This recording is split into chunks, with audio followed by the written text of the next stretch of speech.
You found it. Your home for the best content on your favorite team, the Fighting Tigers of LSU. Do us a favor. Subscribe to the channel. Leave your comments below. Be sure to smash that like button.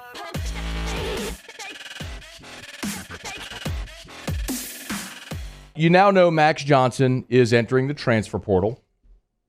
Max Johnson has been the LSU starting quarterback for 11 of the 12 games this season and started 2 games last year, so 13 games started in his career at LSU.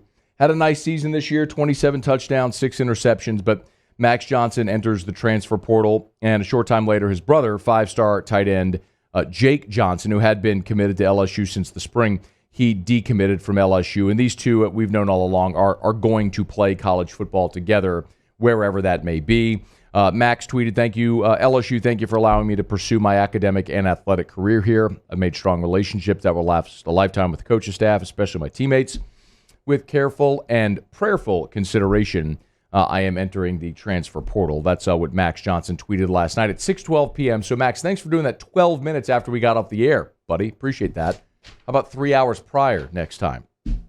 Anyway, so Max Johnson's transferring out, and the wailing and gnashing of teeth, but that was just the start of it because a short time later, DeColdis Crawford would decommit. Deion Smith would enter the transfer portal as well. We learned today that Landon Jackson has entered the transfer portal. So in all, 7 LSU players have entered the transfer portal, and LSU is down now to 11 commitments for the class of 2022. I'm going to say here what I tweeted last night and what I've said for many, many, many weeks, and ever since the coaching change when Ed was fired.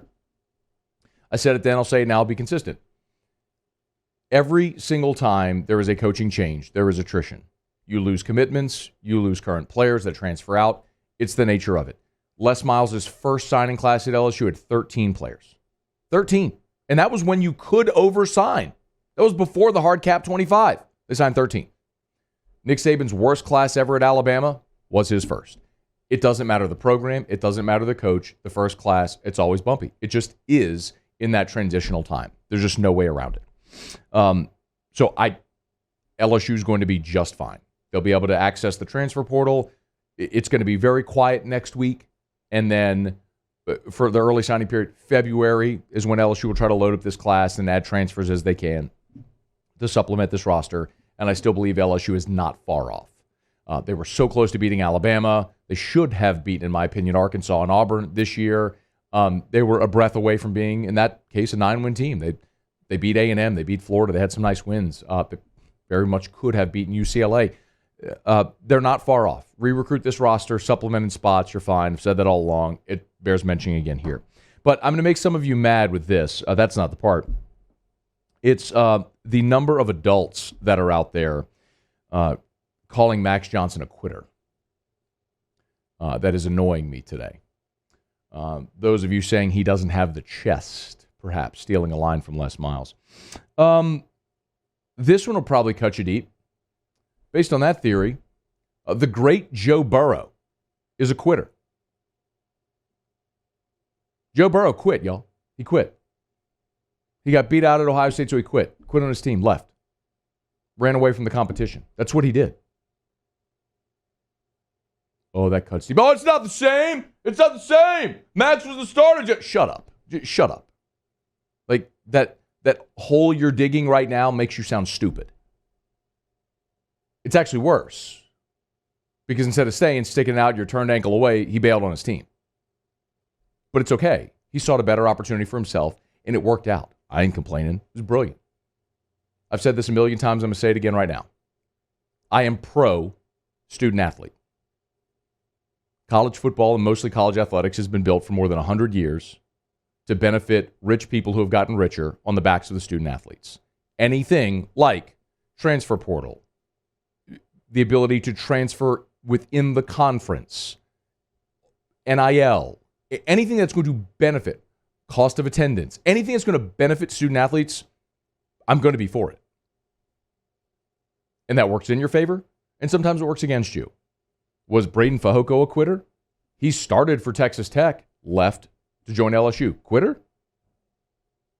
Thad Moss Did he quit on NC State? Sought a better opportunity. And it's a two-way street. Same here.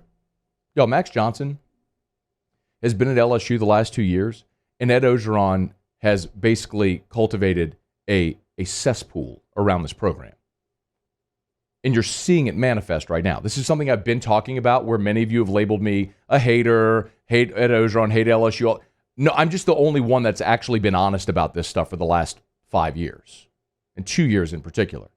Max Johnson was here during COVID, which was miserable. He was here during the racial injustice marches where the entire locker room and coaching staff were divided, which was brutal. He got the chance to play this year. He was crushed behind an offensive line that was a sieve. He was brutally frustrated with the lack of offensive structure. The same thing you and I criticized all year, the inability to get a play in, Max on the field, like, give me a play. All of that stuff has all compounded, and now he's at a position where there's a coaching change. He's got a new coach coming in. Early signing period is on Wednesday. He don't even have an OC yet. Doesn't know who it's going to be. Yeah. Now he gets to go pick who his OC is going to be and where he's going to go and what the best situation is going to be for him, like Joe Burrow did and like so many other transfers do, to the benefit and to the detriment of LSU and every other program. Again, it's a two-way street. The biggest degree of hypocrisy in all of this is you adults who do the same damn thing. We all sat here and applauded Brian Kelly coming to LSU. Why? Because we think he's going to win here. You know what he did? He quit on Notre Dame. He had a contract, broke it. He left his staff at Notre Dame high and dry. All of them have families. And all of them, their jobs were in jeopardy. Maybe they're going to have to pull their kids out of school, move, all because of his decision. All the players that he recruited and signed walked out on all of them. Is he a quitter? Are you all lambasting him? No, it's part of life where you make decisions that are in your best interest. How many of you have taken a job, hated it, and quit? You sought a better opportunity. How many of you have quit on relationships, marriages? I'm not judging you. What I'm telling you is don't judge him. He's 20 years old. The system is set up to where you can seek better opportunities, and that's what he's doing. There's nothing wrong with that at all. We all live life long enough. You taste things, and sometimes you realize this isn't the situation for me. You move to a better situation. That's what he's trying to do, and that's not his fault, and there's no fault at all. He's seeking a better opportunity for himself. LSU is bigger than one player. Always has been, always will be. LSU is going to be fine without Max Johnson. And hopefully, Max Johnson goes and has a great rest of his college career wherever that will be. But all you adults all up in your feelings today about a 20-year-old kid deciding he's going to transfer out, you need to check yourself. You need the reality check. Think about how many times in your life you've walked out on something. A job, a spouse, a child, anything. Any obligation that you had. And you're going to point at a 20-year-old kid and criticize him? You're the one who needs a reality check today, Hoss. I wish Max Johnson good luck. LSU's going to be just fine, y'all. The Matt O'Dowd era is here for the bowl game. Or maybe the Jontre Kirkland era. I don't know what they're going to do for the bowl game.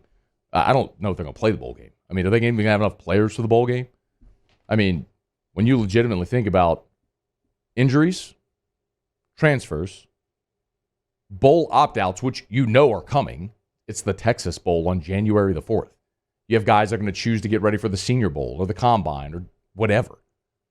And then all this whispers about academic ineligibility at the end of a semester. Will they even have enough play? I have no idea. They may not have enough players for the bowl game. We'll see.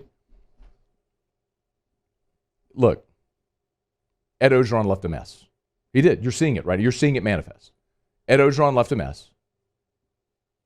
They're cleaning up the mess, and they're going to rebuild, and LSU's going to be better for it. But get out of your feelings for a little bit. Understand that the same way that you are entitled to make decisions that are best for you and your family, so is Max Johnson. Hey, thanks so much for watching. Please leave your comments. I love to interact, and be sure to hit the red subscribe button below.